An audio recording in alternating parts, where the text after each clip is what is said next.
안녕하십니까? 지난 시간 역동성에 관해서 그림으로 이해가기 쉽게 잘 살펴보았습니다. 그 중에서도 상황에 관해서 공부를 해봤었는데요. 오늘은 이번 악한 결과에 대해서 공부해 보도록 하겠습니다. 네, 이번 악한 결과라고 이렇게 소제목이 되어 있고 영어로는 bad reap라고 합니다. 즉 열매를 거두게 되는데 악한 열매를 거둔다는 거예요.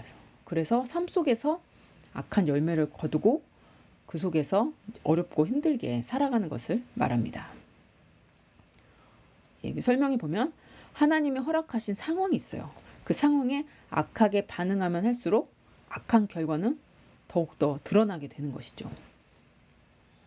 우리 사람들은 그것이 악한 반응인 줄 모르고 내 생각, 내 뜻대로 하는 것이 이게 옳고 맞다고 생각을 해요.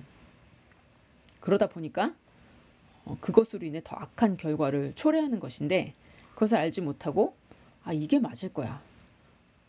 나를 한 대 때렸으니까 나도 같이 한 대 때려야지. 그게 정당하잖아? 보통 이렇게 생각을 하죠. 하지만 그것이 바로 악한 결과를 가져오게 되는 일입니다. 그렇게 해서 어떻게 보면 좀 사소한 상황이었던 것이 더 눈덩이처럼 커지는 그런 악순환을 초래하게 되는 것이 악한 결과라고 볼 수 있겠어요. 그림으로 다시 좀 설명을 드리도록 할게요.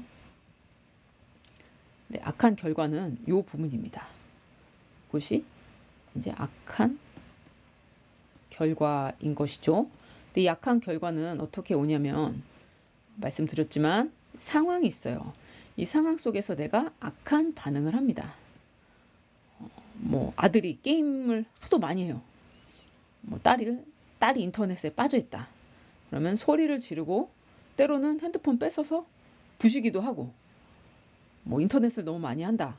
그럼 제 이제 친구 엄마는 컴퓨터 선까지도 빼서 가위로 자르고 했는데 그렇게 하면 얘가 안 할 거라고 생각하지만 그렇게 반응한 것이 다시 악한 결과로 돌아오게 돼서 아이가 더 반항을 한다거나 더 난리를 친다거나 또 때로는 이제 숨어서까지 게임을 하고 인터넷을 본다거나 더 안 좋은 결과를 가져오게 되고 상황은 더 안 좋게 진행이 되는 것이죠.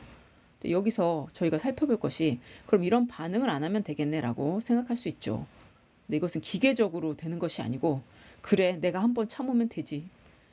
내가 화 한 번 안 내면 되지.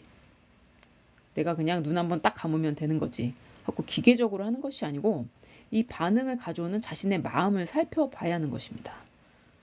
내가 이런 욕심이 있고 또 악한 마음이 있었고 내 뜻대로 하고 싶었고 내 방법을 사용하고 싶었던 이런 나의 고집스러운 마음, 죄성, 또 연약함이 있었구나라고 그것을 생각해서 바꿔야 되는 것이죠. 즉 마음의 변화를 이뤄야 되는 것입니다.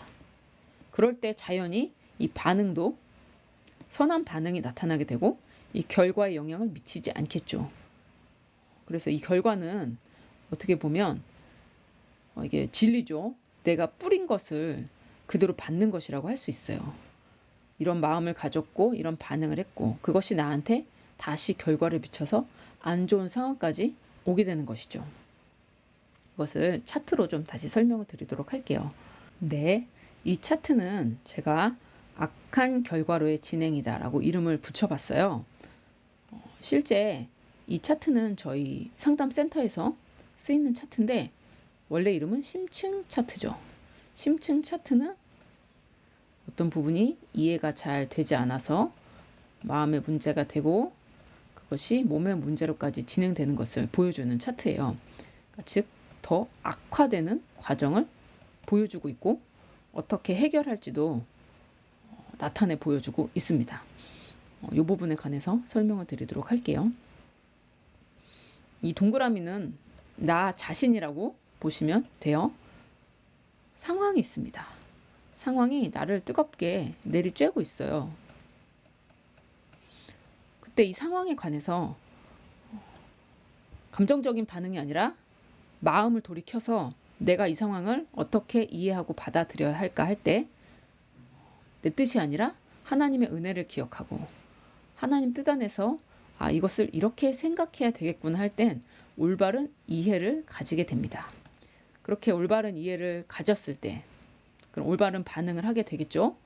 그러면 또 그것이 올바른 결과를 가져오게 되고 상황이 개선이 됩니다. 근데 그렇게 이해하지 못하고 왜 이렇게 힘들고 어려운 일이 나한테 생긴 거야? 나 진짜 너무 억울해. 그러니까 받아들일 수가 없어. 도저히 이해할 수 없어. 이 상황이 너무 분해. 라든지 이 상황에 대해서 나의 맘대로 이제 반응하고 생각할 때 그것에 대해서 마음에 기억이 되고 저장이 됩니다. 이렇게 마음에 기억되고 저장된 것은 해결되지 않고 계속 끊임없이 감정을 불러일으켜요. 여기서라도 올바른 이해를 해야 하는데 그렇게 하지 못하고 계속 그것에 대해 의구심을 갖고 안 좋은 반응을 하게 되고 할 때 그런 부분들이 커져서 이제 감정을 가지게 됩니다. 감정을 가지게 된다는 거는 감정적이 되는 거죠. 그래서 미워하고 분노하고 질투하고 원망하고 두려운 마음도 있고 또 죄책감도 있고 수치심도 있고 절망하고 여러 안 좋은 감정들을 우리가 갖게 돼요. 그럴 때 이 감정들이 이렇게 합쳐지게 돼요. 그래서 이 감정들이 더 커져서 굉장히 나를 짓누르고 마음을 힘들게 합니다. 그 감정들이 내가 소화해내고 해소할 수 없어서 이제는 몸으로까지 나타나게 돼요.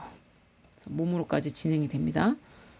몸으로 진행이 되면 실제로 그 감정들이 표출이 되는 것이죠. 한숨을 계속 쉰다거나 눈물을 계속 흘린다거나 밥도 안 넘어가고 잠도 안 오고 또 꿈도 굉장히 힘들고 또 눌리고 이런 꿈을 꾸게 되고 때로는 공황장애라고 하죠. 숨도 안 쉬어집니다. 그리고 폭력적이 돼서 분노 조절 장애도 일어나는 또 아이들 같은 경우는 틱장애라고도 하는데 그런 부분까지도 몸으로 나타나게 돼요. 그래서 애초에 이 상황을 잘 이해했으면 이제 끝났을 문제가 이렇게 계속 진행이 되는 것이죠. 그러니까 안타깝게 되는 것이에요. 이 상황도 물론 어려운 것이지만 지금 이것보다는 그래도 훨씬은 덜 어려운 문제였겠지만 이것이 점점 이렇게 가중이 되는 것입니다. 악한 결과를 나에게 점점 가져오는 것이죠. 내가 이렇게 생각하고 이렇게 감정을 가졌고 이렇게 몸의 문제로까지 나타났을 때 그런 부분들이 나에게 다 돌아오게 되는 것이죠. 예를 들어서 조금 더 설명을 드릴게요. 네, 사울은 삶 속에서 악한 결과를 맺는 삶을 살았죠. 그래서 본이 되지 못하는 인물 중에 하나가 되었어요. 성경에서. 사무엘상 15장 23절에 그렇죠. 왕이 여호와의 말씀을 버렸다. 여호와께서도 왕을 버렸다고 했어요. 아말렉과의 전투에서 사울한테 하나님이 말씀하셨죠. 전부 다 죽여라. 남녀노소 다 죽이고 동물들도 다 죽이라고 했는데 사울이 아각 왕을 살려주고 또 좋은 동물, 살찐 양들, 소 이런 것들은 자기가 챙겼어요. 사울은 이것이 되게 사소했다고 볼 수 있겠죠. 이 정도쯤이야. 하지만 그것은 하나님의 말씀을 버린 것이었어요. 그래서 더 큰 결과가 왕을 이제 하나님이 버리시는 큰 결과로 돌아왔어요. 그것은 자업자득인 것이죠. 그 다음 사무엘상 24장 1절에 보면 다윗이 엔게디 광야에 있다고 하니까 그의 사람들을 찾으러 또 쫓아가죠. 이 부분을 차트에 넣어서 제가 설명을 드리도록 할게요. 여기서 다윗이라는 뜨거운 태양이 사울에게 비치게 됩니다. 이런 때 처음에 다윗을 만났을 때 또 여인들이 노래를 했죠. 다윗은 만만이고 사울은 천천히다 할 때 그때 그것을 나의 감정적인 반응, 그러니까 사울의 좋지 않은 마음으로 반응을 하는 것이 아니라 하나님의 뜻을 한번 생각해 봐야 되는 것이죠. 그랬을 때 나에게 좋은 동역자를 보내주셨다. 참 내가 또 믿음이 약하니까 이런 소년을 통해서 담대함과 용기를 가져야 되겠구나라고 좋게 이해할 수 있었는데 그렇게 받아들이지 못하고 마음속에 이게 저장이 됩니다. 어떻게 되냐면 왜 다윗은 칭찬받고 나는 무시받고 인정받지 못할까라는 잘못된 이해를 가지게 돼요. 그래서 그것이 마음속에 감정을 불러일으켜서 시기하고 질투하고 또 분노하는 사울의 모습을 보게 되죠. 이런 부분들이 다 합쳐져서 이제는 몸의 문제로까지 나타나게 되었는데 바로 사울이 이제 악신이 들리게 된 것이죠. 그래가지고 좀 미친 사람처럼 행동을 합니다. 미친 사람 행동. 그게 무엇이냐면 광기가 들려서 이 창을 던져서 다윗을 죽이려고 하고 심지어는 다윗을 도와주고 변호하는 자기 아들 요나단까지 이 창을 던져서 죽이려고 하는 이런 광기 어린 행동까지 이어지게 됐어요. 이것은 사울의 삶에서 굉장히 슬픈 부분입니다. 다윗이 나타났을 때 여기서 딱 끝내고 하나님 뜻 안에서 살았으면 아름다운 열매를 맺었을 텐데 그렇게 하지 못하고 자기 자신을 이렇게 악하게 몰아가고 만든 것이죠. 이것은 뭐 하나님 탓도 아니고 본인이 뿌린 대로 이렇게 거두게 된 열매를 이렇게 취하게 된 것입니다. 다시 앞으로 돌아가서 애초에 문제 상황이 더욱 심각하고 악화되게 되는 것입니다. 그래서 악한 결과를 맞이해야 되고 악한 열매를 먹는 삶을 우리가 이렇게 마음을 돌이키지 못했을 때 얻게 되는 것이죠. 그래서 창세기에 보면 하나님이 가인에게 말씀하세요. 죄의 소원은 너한테 있다. 하지만 너는 그것을 다스려야 된다. 예, 그렇습니다. 우리가 정말 괴롭고 고통스럽고 억울한 상황이 있어요. 그런데 죄의 소원이 일어나요. 분하고 억울합니다. 어떻게든 또 내 힘으로 해결하고 싶어요. 하지만 그때 우리는 나의 생각과 반응이 아니라 하나님의 은혜를 기억하고 또 소망을 가져야겠어요. 우리가 감사한 일이 있어서 감사한 것이 아니라 감사할 때 감사한 일이 생기는 것처럼 어렵고 힘들다고 불평, 불만, 절망을 하게 되면 너무나 어려운 결과들을 우리가 맞이하게 되기 때문에 그 부분에 대해서 우리가 악한 결과를 맺는 삶을 살지 말아야겠다. 그것은 나에게도 너무 비극적이고 힘든 일이고 하나님께도 영광이 되지 못함을 기억하셔야 되겠어요. 그래서 다음 시간에는 반대로 선한 결과를 맺는 삶에 대해서 공부해보고 우리가 이런 모습이 본이 되어서 또 살아가면 좋겠습니다. 오늘은 여기까지 공부하도록 할게요. 감사합니다.